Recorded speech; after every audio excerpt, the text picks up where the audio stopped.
Now, let us discuss in 10 minutes what are the types of medication errors. Types of medication error. देखिए, सबसे पहला जो medication error होने का chances है वो है प्रिस्क्राइबिंग के टाइम पे. ठीक है, रॉन्ग डोज, रॉन्ग फ्रीक्वेंसी. मैं अभी आपको दिखाऊंगा कुछ प्रिस्क्रिप्शंस जो हैंड रिटन है, डॉक्टर्स के द्वारा लिखे गए हैं. उसमें प्रिस्क्राइबिंग में पूरा नरेशन नहीं होता. मेडिसिन को लिखने के लिए पूरा नरेशन होता है. पूरा नरेशन क्या होता है? टैबलेट, मतलब ये दवाई जो है वो टैबलेट के फॉर्म में है. पैरासीटामोल दवाई का मॉलिक्यूल है. 500 मिलीग्राम दवाई का डोज है. ओरली दवाई का रूट है. बीडी दिन में 2 बार दवाई की फ्रीक्वेंसी. ठीक है, तो अगर डॉक्टर ने 10 दवाइयां लिखी हैं तो 10 दवाइयों में ये पूरे पूरे पैरामीटर्स नहीं लिखे होते. वो हो गई प्रिस्क्राइबिंग एरर. डॉक्टर ही प्रिस्क्राइब कर रहे हैं, पेशेंट को जो प्रिस्क्रिप्शन दे रहा है डॉक्टर ही दे रहा है, तो ये पूरे पूरे नहीं होते. तो यहाँ पे एरर होने के चांसेस हैं. दूसरा, ट्रांसक्रिप्शन एरर्स. अगर किसी भी स्टेज पे ये प्रिस्क्रिप्शन को दोबारा आप लिखना चाहते हो, चाहे वो इलेक्ट्रॉनिक सिस्टम में लिखना चाहते हो, चाहे वो आप मैनुअल सिस्टम में लिखना चाहते हो, तो यहाँ पे कॉपी करने के लिए एक तो होता है कॉपी पेस्ट, उठाया यहां से कॉपी किया दूसरी जगह पेस्ट कर दिया. लेकिन यहाँ पे कॉपी पेस्ट का सिस्टम तो चलेगा नहीं, बिकॉज हैंड राइटिंग आपको समझनी है तो आपका अंडरस्टैंडिंग स्किल चाहिए, और उसके बाद आपको लिखनी है तो आपका हैंड राइटिंग स्किल भी चाहिए. ठीक है, तो ट्रांसक्रिप्शन में एरर होने के बहुत बहुत चांसेस होते हैं. तीसरा है डिस्पेंसिंग. डिस्पेंसिंग करनी है फार्मासिस्ट को.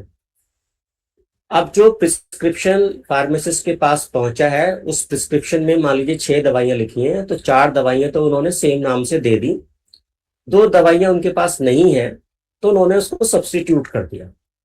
अब जब ये सब्स्टिट्यूट की तो उस पर लेबलिंग नहीं किया कि ये दवाई मैंने कौन सी सब्स्टिट्यूट किया और किस नाम से सब्स्टिट्यूट की है, किस नाम की दवाई किस नाम से सब्स्टिट्यूट किया है, इसकी लेबलिंग नहीं की. बिकॉज जब वर्क प्रेशर होता है तो इतना लेबलिंग करने का टाइम नहीं होता फार्मासिस्ट के ऊपर. एक लंबी लाइन लगी है, आप देखते हैं जैसे रिजर्वेशन के लिए लाइन लगती है पहले, ऐसे हॉस्पिटल्स में फार्मेसी के बाहर लंबी लंबी लाइन लगी होती है दवाई लेने के लिए. तो डिस्पेंसिंग एरर होने के चांसेस होते हैं. फिर जब ये दवाइयां सारी आ जाती हैं तो वो सारी दवाइयां तो एक साथ मरीज को देनी नहीं है, वो मरीज के पास में कबर्ड में रखी जाती है. फिर वहां से सिस्टर को दोबारा निकालनी पड़ती है. उस प्रोसेस को भी डिस्पेंसिंग बोलते हैं, कि सिस्टर निकालती है और निकाल के फिर उसको दवाई देने की तैयारी करती है. तो डिस्पेंसिंग मेनली 80% होता है फार्मेसी से, लेकिन 10-20% डिस्पेंसिंग जो है वो पेशेंट की कबर्ड से भी होता है, पेशेंट को देने के लिए होता है. ठीक है, तो प्रिस्क्राइबिंग एरर्स हो गई, ट्रांसक्रिप्शन एरर्स हो गई, डिस्पेंसिंग एरर्स हो गई. चौथे नंबर की एरर है एडमिनिस्ट्रेशन एरर. मैंने बताया एडमिनिस्ट्रेशन में अगर पेशेंट गलत आपने सेलेक्ट कर लिया, गलत दवाई सेलेक्ट कर ली, गलत डोज सेलेक्ट कर लिया, या रूट जिस रूट से लिखा था उस रूट से नहीं दिया, या गलत टाइम में आपने दवाई दी, तो वो सारा का सारा जो एडमिनिस्ट्रेशन का मैटर है वो यहाँ एडमिनिस्ट्रेशन एरर में होता है. इसी में एडमिनिस्ट्रेशन एरर में आपको अगर कोई दवाई रिकॉन्स्टिट्यूट करनी है वो भी आती है. अगर कोई दवाई इन्फ्यूजन में चलानी है, उसका डोज कैलकुलेशन आप नहीं कर पा रहे हो, वो भी यहाँ पे आता है. तो ये सारी चीजें जो है एडमिनिस्ट्रेशन लेवल पर है. ये पूरा का पूरा एडमिनिस्ट्रेशन का जो पॉइंट है that is completely dependent on nursing staff. यहाँ पे नर्सिंग स्टाफ का अंडरस्टैंडिंग स्किल, उसकी एजुकेशन, उसका एक्सपीरियंस और उसका इस जो रीडिंग स्किल्स है, हैंड राइटिंग स्किल्स है, सारे स्किल्स यहाँ लगते हैं. Next is monitoring. दवाई देने के बाद पेशेंट को मॉनिटर करना है. फॉर एग्जांपल, पेशेंट का ब्लड शुगर बहुत हाई है, 300 है, आपने इंसुलिन दे दिया, तो उसके बाद उसको मॉनिटर भी करना है. 2 घंटे बाद उसका शुगर कितना आया, 4 घंटे बाद उसका शुगर कितना आया, 5 घंटे बाद शुगर कितना आया. फॉर एग्जाम्पल, पेशेंट को यूरिन नहीं आ रहा है, आपने उसको लेसिक्स दिया, तो आपको ये मॉनिटर भी करना है कि लेसिक्स देने के बाद 1 घंटे बाद पेशेंट को यूरिन आउटपुट कितना आया, 2 घंटे बाद यूरिन आउटपुट कितना आया, 3 घंटे बाद यूरिन आउटपुट कितना आया. फॉर एग्जाम्पल पेशेंट को हाई ब्लड प्रेशर है 210/240 140, और आपने पेशेंट को एंटी हाइपरटेंसिव ड्रग्स दी हैं, तो आपको ड्रग्स देने के बाद उसको मॉनिटर करना पड़ेगा कि ये दवाई हमने दी है, इससे मरीज को असर हो रहा है या नहीं हो रहा। अगर तो हो रहा है तो बहुत अच्छी बात है, और अगर नहीं हो रहा तो दवाइयां बढ़ानी पड़ेगी। ठीक है। और लास्टली है डॉक्यूमेंटेशन एरर। ये भी एक बहुत इंपॉर्टेंट है। जब वर्क प्रेशर ज्यादा होता है नर्सिंग स्टाफ के ऊपर, तो कभी कभी ऐसा होता है कि नर्सिंग स्टाफ दवाइयां दे तो देते हैं, लेकिन वो लिखना भूल जाते हैं कि ये दवाई मैंने दे दी।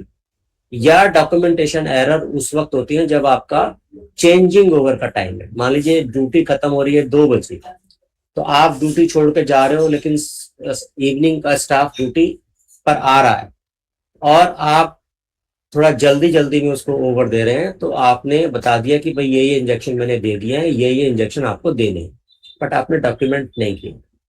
तो एक रूल होता है कि जितने भी लोग हैं, चाहे वो एडमिनिस्ट्रेशन के लोग हों, चाहे वो कोर्ट हो, चाहे वो NABH हो, ये सब लोग ये कहते हैं कि अगर डॉक्यूमेंटेशन है तो हम मानेंगे कि आपने दवाई दी है, अगर डॉक्यूमेंटेशन नहीं है तो ये माना जाता है कि आपने दवाई नहीं दी।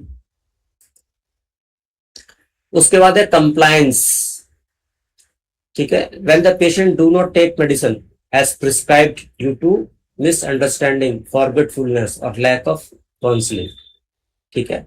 तो ऐसे में कंप्लायंस नहीं होती। अब डॉक्टर ने तो होता है खाना खाने के बाद इसको इंसुलिन दे देना, अब पेशेंट कह रहा है मेरा अभी भूख नहीं लगी, मेरे को और 2 घंटे बाद खाना खाना है, तो जो 2 घंटे बाद वो खाना खाएगा उस वक्त 2 घंटे बाद की और दवाइयां हैं उसकी, लेकिन उसके बाद 2 घंटे का जो डिले हुआ है ये कंप्लायंस के तहत आता है। तो कंप्लायंस बहुत कुछ पेशेंट के ऊपर भी डिपेंड करता है, पेशेंट की हैबिट्स के ऊपर, पेशेंट के विम्स, पेशेंट की साइकोलॉजी, इन सब पे भी बहुत कुछ कंप्लायंस डिपेंड करती है।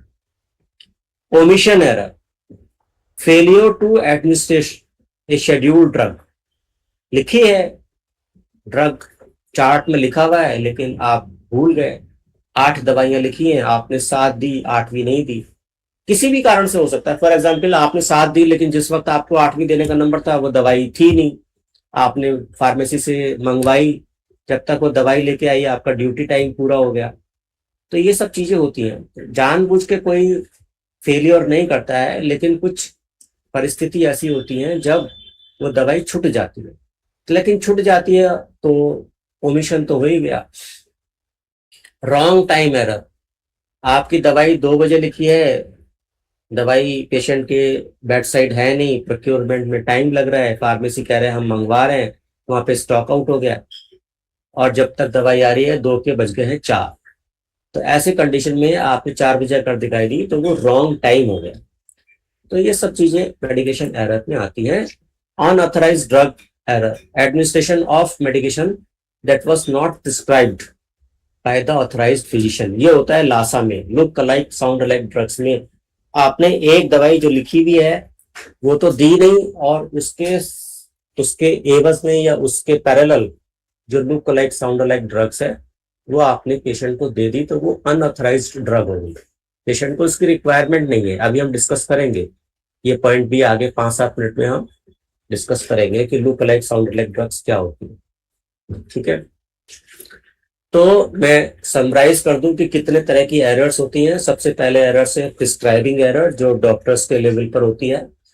दूसरी है ट्रांसक्रिप्शन एरर, जो रेजिडेंट डॉक्टर्स के लेवल पर या नर्सिंग स्टाफ के लेवल पर होती है। तीसरी होती है डिस्पेंसिंग एरर्स, जो फार्मासिस्ट के लेवल पर 80% केसेस में और 20% नर्सिंग स्टाफ के लेवल पर हो सकती है। तीसरा है एडमिनिस्ट्रेशन एरर, जो प्योरली नर्सिंग स्टाफ के लेवल पर है। मॉनिटरिंग एरर्स, जो नर्सिंग स्टाफ और रेजिडेंट डॉक्टर के लेवल पर है। डॉक्यूमेंटेशन एरर नर्सिंग स्टाफ के लेवल पर है। कंप्लायंस एरर पेशेंट के लेवल पर है, कि पेशेंट कहता है कि मुझे ये दवाई अभी नहीं लेनी, अभी मेरे को भूख नहीं लग रही, अभी मेरा टेस्ट ठीक नहीं है, अभी मुझे बेल्चिंग हो रही है। ठीक है। या वो ले लिया है और वो भूल गया कि मैंने दवाई ले लिया, ये पेशेंट के लेवल पर है। ओमिशन एरर्स अगेन सिस्टर्स के लेवल पर है, सिस्टर देना चाहती है, मेडिकेशन अवेलेबल नहीं है, टाइमिंग की शॉर्टेज है, ओवर हो रहा है। और रॉन्ग टाइम एरर, ये भी फार्मेसी और नर्सिंग स्टाफ के लेवल पर अनऑथराइज्ड अगर कोई लासा ड्रग्स है जो ड्रग पेशेंट को प्रिस्क्राइब नहीं है और वो ड्रग आपने दे दी, तो वो अनऑथराइज्ड ड्रग एरर्स है। तो ये 10 तरह की एरर्स होती हैं। अब इनको अलग अलग डील करना पड़ेगा जिससे कि ये एरर्स ना हो आगे।